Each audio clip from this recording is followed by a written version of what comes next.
Oleksii here again. I received a few more questions from you that I would like to answer in this video. Several people asked me about the photo of food that is supplied to Russian soldiers and how is it possible to give expired food to the soldiers. You should understand that Russian army, as well as Russian government and most of their government-related organizations, are incredibly corrupt. This means that people who have access to any flows of money or any sort of material things try to take from them as much as they can to fill their pockets. The army and entire this military organization itself is not only soldiers and their equipment, it's also huge cost for maintenance, because you need to feed them, you need to fuel the vehicles, you need to do some maintenance on the weapons, buildings and everything. And all these maintenance services are usually provided by some external companies, by contracts. It's very difficult to confirm whether any work related to routine maintenance has been really done or not. Imagine if you buy some equipment, let's say 10 vehicles, you can easily see that, okay, there are 10 vehicles here. But in Russia, if you buy, let's say, 2,000 tons of fuel for the army, you can be sure that only half of this is going to be delivered, and the huge tanks with fuel maybe are going to be only half full. Imagine that there is an army general and his friend who owns a company that supplies food to the army. And there are these packages of food that have to be restocked every 2 years, meaning that the old ones have to be thrown away and new ones should be bought and used as a replacement. And I think, this is useless because nobody is going to use them anyway. So what can we do? We can just make a fake contract, pretend that this work has been done, and at the end we just put the money into our pockets.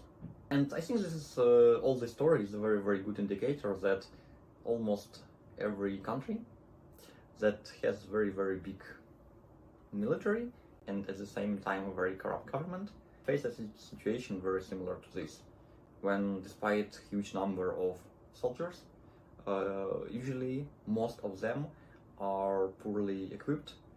Two people in Crimea want to be with Russia. In fact, the original people of Crimea are not Russians but Crimean Tatars.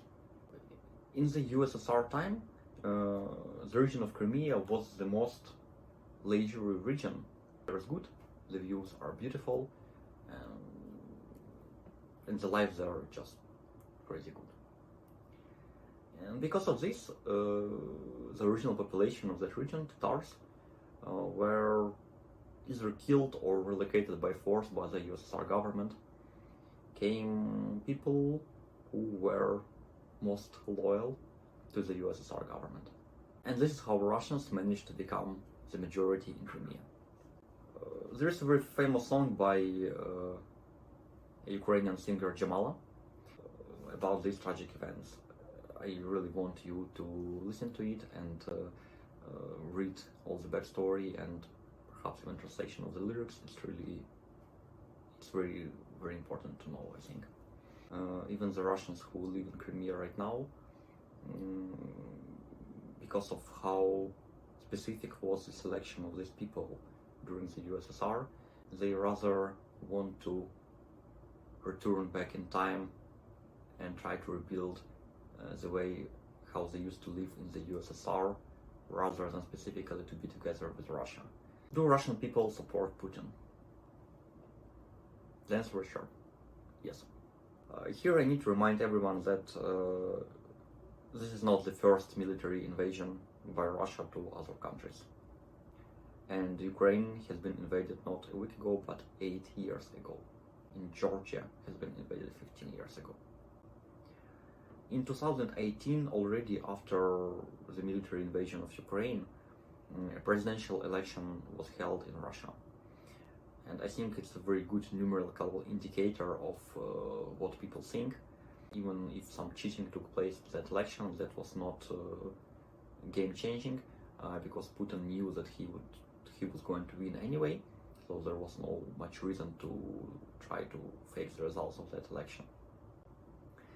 And among of all running for the office candidates, only two of them made public statements that what Russia is doing to other countries is a crime.